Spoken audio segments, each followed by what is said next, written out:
حضرت سیدنا امام حسین رضی اللہ تعالیٰ عنہ کی شہادت کے حوالہ سے یہ اجتماع ہے۔ امت مسلمہ کچھ آزمائشوں کا شکار ہے، کچھ ہمارے ذہن اس طرح کے ہو گئے، عام آدمی سے لے کر بڑے آدمی تک کہ کوئی بات بڑی جلدی ہمارا ذہن قبول ہی نہیں کرتا۔ کسی دوسرے کی طرف جانا یا کوئی اور بات کرنا یہ تو بڑی لمبی بات ہے، عام جو سادی باتیں ہیں وہ بھی ہمارے ذہن مشکل سے قبول کرتے ہیں۔ چونکہ شکوک اتنے ڈال دیے گئے ہیں، شک اتنا پیدا کر دیا گیا ہے، تفریق اتنی ہے، بدگمانی اتنی ہے، بری سوچ اتنی زیادہ ہے، بڑی مشکل ہے لوگوں کا کچھ چیزوں کو قبول کرنا۔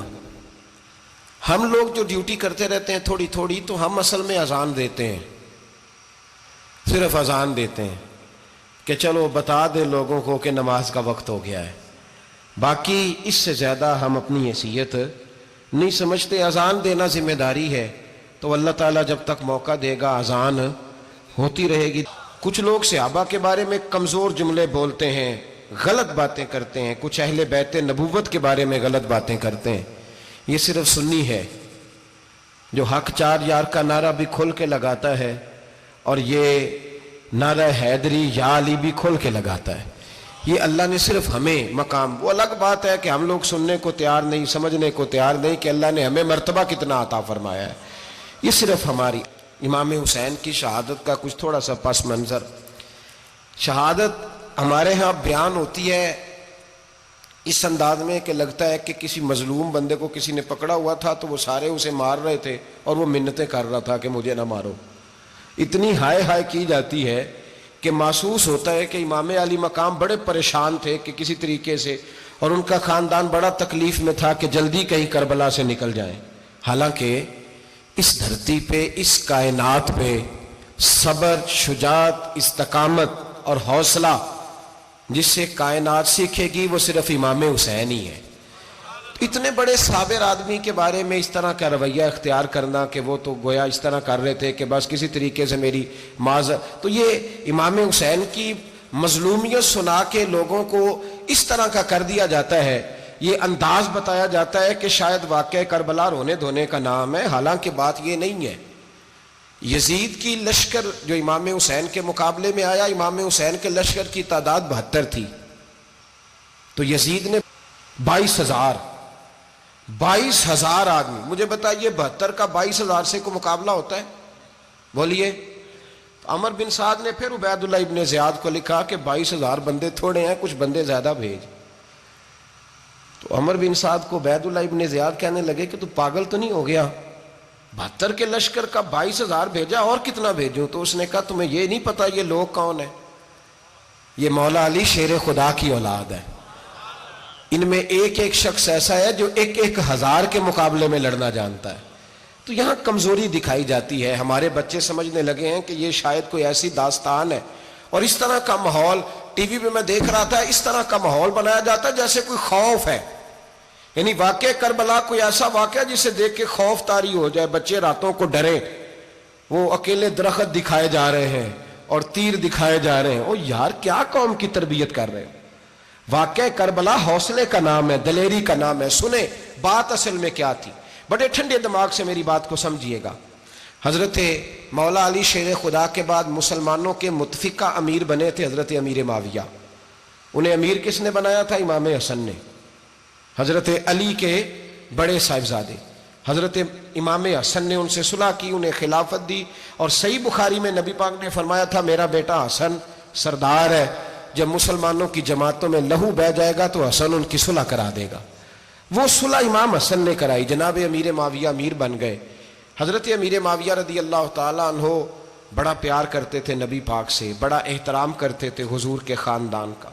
ان کی جو اجتہادی خطائیں ہیں وہ اپنی جگہ پہ موجود ہیں، چونکہ امام حسن نے ان سے صلح کر لی، لہذا ہم بھی ان کے بارے میں کوئی جملہ کہنے کے مجاز، ہماری مجبوری امام حسن ہے، اس لیے کہ جسے امام حسن صحیح کہے پھر امام حسن کے ماننے والے کو اسے غلط نہیں کہنا چاہیے۔ حضرت امیر معاویہ رضی اللہ تعالیٰ عنہ کا جب وصال ہوا تو حضرت امام حسن پہلے ہی ان سے وصال کر گئے، آپ کو زہر دے دیا گیا، آپ شہید ہو گئے۔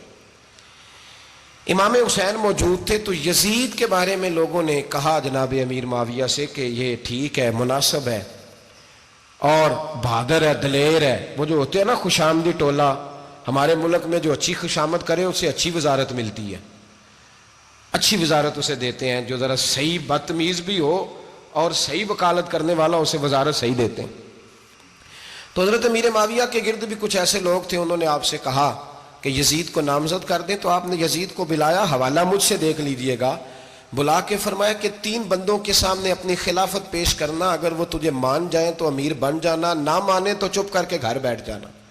وہ 3 بندے کون ہیں؟ جناب عبداللہ ابن عباس، حضرت عبداللہ بن زبیر اور امام حسین رضی اللہ تعالیٰ عنہ. یہ وصیت فرمائی جناب امیر معاویہ. ہوا یہ کہ یزید جب امیر بنا نا،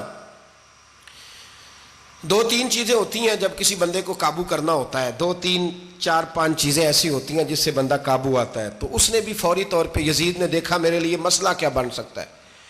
ولید بن عتبہ اس وقت مدینے کا گورنر تھا.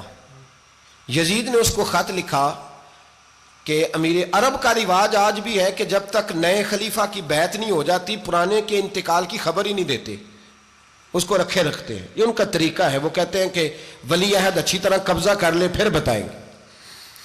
حضرت امیر معاویہ کا وصال ہو گیا، بتایا نہیں. یزید نے اب کیا کیا، چونکہ بڑا چلاک آدمی تھا، بڑا شاطر تھا، بڑا تیز تھا، بڑا عجیب اس کا مزاج تھا.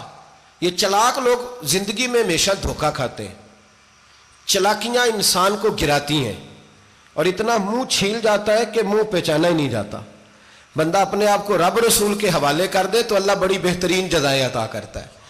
یہ لوگ تیزی دکھاتے ہیں بعض. تو یزید بھی تیزی دکھانے والا تھا. اس نے ولید کو خط لکھا کہنے لگا کہ فوری طور پہ عبداللہ ابن عباس کو بلاؤ اور اسے کہو میری بیعت کریں. یہ جو بیعت ہوتی تھی نا، یہ بھی سن لے کیا ہوتی تھی. یہ بیعت حلف ہوتا تھا. حلف کہ میں اللہ رسول کے نام پہ حلف دیتا ہوں کہ میں یزید کی اطاعت کروں گا، میں اس کے خلاف کوئی بغاوت نہیں کروں گا. یہ بیعت لوگ سمجھتے ہیں کہ بس ہاتھ پکڑنے کا نام بیعت تھا. اس بیعت کا متبادل جمہوری ملکوں کے اندر ووٹ آیا ہے، اس کا متبادل لفظ. تو کہا بیعت کرے. حضرت عبداللہ ابن عباس کو بھی بلاؤ، عبداللہ بن زبیر کو بھی بلاؤ، امام حسین کو بھی بلاؤ. امام حسین آدھی رات کے وقت بیٹھے تھے مسجد نبوی میں، چونکہ 5 نمازوں کی آپ امامت کرتے تھے. ہن اللہ خیر کرے جڑا نماز پڑھائے ہو مولوی تو جڑا ٹل پائے ہو پیر، جڑا مہینہ نہ نہائے چھوٹا پیر تو جڑا 6 مہینے نہ نہائے ہو بڑا پیر. کہتے بابا پہنچے ہیں، کڑے چھڑے جو پہن لیے. بھائی امام حسین تو نمازیں پڑھاتے تھے، مولا علی تو نمازیں پڑھاتے تھے، مسجد کے خطیب تھے. اب اس کو تو مولوی کہہ دیا جاتا ہے بیچارے کو. تو ملنگ کون ہوتا ہے جی؟ کہتے جڑا کپڑے کٹ پائے. کیا تماشا ہے، قوم جدھر دل کرتا ہے نکل جاتی ہے. امام حسین نماز پڑھا کے عشاء کی بیٹھے تھے جناب عبداللہ بن زبیر. عبداللہ بن زبیر کون تھے؟ یہ نبی پاک صلی اللہ علیہ وسلم پھپھی کے پوتے تھے اور جناب صدیق اکبر کے نواسے تھے. حضرت عبداللہ بن زبیر اور جناب زبیر بن عوام عشرہ مبشرہ صحابی ہیں، ان کے بیٹے تھے. بہت زیرک آدمی تھے. یہ بھی امام حسین کے پاس بیٹھے تھے. عبداللہ ابن عباس بھی تھے جو حضور کے چچا کے بیٹے ہیں، اس امت کے پہلے مفسر ہیں قرآن پاک. یہ لوگ بیٹھے تھے. تو ولید نے ایک بندہ بھیجا، اس نے آ کے کہا جناب آپ کو گورنر صاحب نے بلایا ہے. تو عبداللہ بن زبیر کہنے لگے حسین اس وقت بلانے کی بات سمجھ میں نہیں آئی. تو امام حسین بڑے بصیرت والے تھے، اللہ نے بصیرت دی تھی. کہنے لگے عبداللہ آپ کو سمجھ نہیں آئی، مجھے سمجھ آ گئی ہے، امیر معاویہ وصال کر گئے اور یہ ہمیں جو بلایا گیا ہے نا، یہ یزید کی بیعت کے لیے بلایا گیا ہے. تو کہا پھر آپ آدھی رات کو نہ جائیں، آپ کے لیے خطرہ ہوگا. تو امام حسین فرمانے لگے خطرہ حسین کو نہیں ہوتا، حسین کو خطرہ نہیں. کہا پھر بھی آپ مہربانی کریں ذرا احتیاط سے جائیں. تو جناب عبداللہ ابن زبیر نے، عبداللہ ابن عباس نے 14 بندے نیزے دے کے، تلواریں دے کے امام حسین کے ساتھ بھیجے اور کہا کہ امام حسین اگر اس نے کوئی غلط ملت بات کی نا، زبردستی بیعت کرنے کا کہا، تو آپ بس کوئی ایک بات اونچی آواز میں کر دینا، یہ سپاہی پیچھے آ جائیں گے. امام حسین ان 14 بندوں کو لے کے گورنر ہاؤس پہنچ گئے.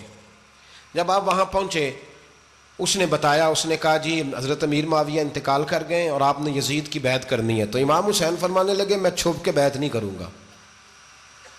مجمع لگاؤ، جمعے والے دن اعلان کرو. جو طریقہ ہے حضرت ابوبکر صدیق کا، جو طریقہ ہے حضرت عمر فاروق کا، جو انداز حضرت عثمان غنی کا ہے، جو مولا علی کا ہے، سر عام اعلان کرو. اگر ساری دنیا یزید کی بیعت کرے گی تو میں بھی تیار ہوں. تم مجھ سے بیعت لے کے پھر لوگوں کو بتانا چاہتے ہو کہ حسین بیعت کر رہے ہیں تو تم کیوں نہیں کر رہے؟ میں عام آدمی نہیں ہوں لہذا چھپ کے بیعت نہیں کرتا. جب یہ بات کی نا تو ولید بڑا نرم دل تھا اور امام حسین کی شان کو جانتا تھا. وہ جانتا تھا یہ نبی پاک کا خاندان ہے. اس نے کہا جی مجھے تو حکم تھا، باقی آپ حضور کے نواز ہیں، میں کر کچھ. وہاں ایک بڑا بدبخت شخص بیٹھا تھا، عبد الملک بن مروان. وہ ولید سے کہنے لگا کہ اگر حسین آج تمہارے ہاتھ سے نکل گئے تو تمہارے لیے بہت بڑا مسئلہ کھڑا ہو جائے، انہیں جانے نہ دینا، یا بیعت کراؤ یا ان سے کہو جنگ کے لیے تیار ہو. تو امام حسین رضی اللہ تعالیٰ عنہ کے کانوں میں آواز گئی تو فرمانے لگے ابن مرجانہ، اگر تیرے اندر جرت ہے تو آ سامنے حسین کے، اس کے کانوں میں باتیں نہ کر، کانا پھوسی نہ کر، باہر آ میدان میں، شرارت نہ کر، باہر آ، میں تمہیں ابھی بتاتا ہوں کہ حسین سے مقابلہ کرنے کا انجام کیا ہے. یہ کہہ کہ امام حسین باہر نکلے، اپنے بھائی محمد بن انفیہ کو بلایا، عبداللہ بن زبیر، عبداللہ ابن عباس، ڈھیر سارے لوگ اکٹھے ہو گئے. فرمایا یہ معاملہ ہے، اب کیا کرنا ہے. یاد رکھیں ووٹ برادری کا نہیں ہوتا، ووٹ برادری کا نہیں، ووٹ دین کا ہوتا ہے. جو بندہ دین کے، ملت کے، مذہب کے معیار پہ پورا نہ ہوتے اسے حکمت کے تحت بھی ووٹ دینا جائز. ہاں یہ بات سچی ہے تو بہرحال سچی ہے، یہ یاد رکھ لے. ہمارے ووٹ سے کوئی ایم این اے، ایم پی اے جتنے ظلم کرے گا، ووٹ دینے والا اس کے ظلم میں شریک ہوگا، بالکل 100%. یہ لکھ لیں بات. ہم اس وقت بڑی جلدی، پتہ نہیں ہمیں کیا مسئلہ ہو جاتا ہے، اتنا اتنی مصیبت انہیں نہیں بنی ہوتی، نہیں یہاں بنی ہوتی ہے. خدا کا خوف کریں. امام علی مقام ووٹ ہی مانگ رہا تھا نا یزید، اور پھر اس نے بڑے بڑے لالچ دیے. اس نے کہا کہ آپ 5-4 صوبے ہیں جس کی گورنری مرضی رکھ لیں، دولت آپ کی مرضی کی. تو پھر آج ہمیں بھی لوگ مشورہ دیتے ہیں، کہتے ہیں مسجد میں سیاست نہیں ہونی چاہیے. میں نے کہا کیا کریں، یہ امام حسین ہمیں مجبور کر گئے، کوئی نہ کوئی بات کرنی پڑ ہی جاتی ہے. امام علی مقام نے فرمایا چھپ کے ووٹ کی بات، بیعت کی بات نہیں ہو سکتی. آپ نے جا کے لوگوں سے مشورہ کیا تو وہ کہنے لگے حضور وقت ابھی مناسب نہیں ہے، آپ اس طرح کریں یہاں رکیں، ہم مکے سے، عراق سے، کوفے سے لوگوں کو بلاتے ہیں، یہاں ایک بڑی مجلس مشاورت قائم کرتے ہیں. امام حسین فرمانے لگے اگر تم مشاورت قائم کرو گے تو ولید اور عبد الملک بن مروان وہ تو جنگ کرنے کو تیار ہے، اور نبی پاک نے فرمایا ایک مینڈا ہوگا جس کی وجہ سے مدینے کی گلیوں میں لہو بہے گا. فرمانے لگے میں وہ بکرا، وہ مینڈا نہیں بننا چاہتا. کہا پھر آپ کیا کریں گے؟ تو امام حسین رو پڑے، فرمانے لگے میں مدینہ چھوڑ جاؤں گا لیکن مدینے کی حرمت پامال نہیں ہونے دوں گا. امام علی مقام آدھی رات کے وقت نکلے. سیدہ فاطمہ کا دروازہ ایک اس دن تھا جس دن حضرت مولا علی کوفے چلے گئے تھے، اور دوبارہ آج تالا لگا جب امام حسین نکلے. آپ جنت البقیع کے پیچھے کھڑے ہو کے حضور کا روضہ دیکھنے لگے. اس وقت گنبد تو نہیں ہوتا تھا، روضہ دیکھنے لگے. نانا تیرے کرم کے خزینے کی خیر ہو، میں جا رہا ہوں تیرے مدینے کی خیر ہو. سارا خاندان لے گئے، مکے تشریف لے گئے. حج کے ایام قریب آنے والے تھے. امام حسین نے وہاں لوگوں سے باتیں کی. جب امام حسین وہاں سے پہنچے تو کوفے سے خط آنے لگے. کوفہ حضرت علی کا دار الخلافہ تھا، وہاں آپ کے محبین، پیار کرنے والے ڈھیروں تھے. انہیں خط لکھے کہ حضور آپ چپ کر کے بیٹھے ہوئے ہیں اور ہمارے اوپر یزید مسلط ہو گیا ہے. آپ اگر میدان میں نہیں نکلیں گے، آپ نہیں آئیں گے تو ہم اللہ کی بارگاہ میں شکوہ کریں گے کہ کوئی ہماری کمان کرنے کو تیار ہی نہیں ہوا. اور وہ خط 1 2 3 نہیں آئے، وہ خط اتنے تھے کہ 3 بوریوں میں بھرے تھے امام حسین نے، 3 بوریوں میں. اب مجبوری ہو جاتی ہے، حق کے لیے کئی دفعہ بات کرنا مجبوری ہوتی ہے، اگر نہیں کرے گا تو پھر اس کو بھی قبر میں جواب دینا پڑے گا. امام علی مقام رضی اللہ تعالیٰ عنہ نے مکے میں اب لوگوں کو جمع کیا مشورے کے لیے. ہر بندے نے کہا حضور وہ بلا تو رہے ہیں پر اپنے وعدوں کے پکے. بڑے کم لوگ ہوتے ہیں، بڑے کم لوگ، جسے زندگی ہو پیاری وہ یہیں سے لوٹ جائے. میرے قافلے میں شامل کوئی کم ظرف نہیں ہے. بڑے کم لوگ ہوتے ہیں جو ارادوں کے، وعدوں کے، ہمیشہ ساتھ چلنے کے پکے ہوتے ہیں، ورنہ بڑے لوگوں کو گرمی لگنے لگتی ہے، بڑے لوگوں کی مشکلات آتی ہیں، بڑے لوگ ایسے ہوتے ہیں جن کی مجبوریاں بن جاتی. کہا حضور وہ پکے نہیں، آپ نہ جائیں. ہر بندے نے کہا حالات ٹھیک نہیں، حالات گراؤنڈ ریالٹی صحیح نہیں. یہی مشورہ آج بھی ہر بندہ دیتا ہے، ابھی حالات نہیں. اتنے خراب حالات کبھی نہیں ہوئے تھے جتنے امام حسین کے دور میں تھے. لیکن فرمایا میں دین کے خلاف غلط حکمران کو مسلط ہونے کی اجازت غلط حکمران کو مسلط ہونے کی اجازت، مزاحمت کروں گا، مخالفت کروں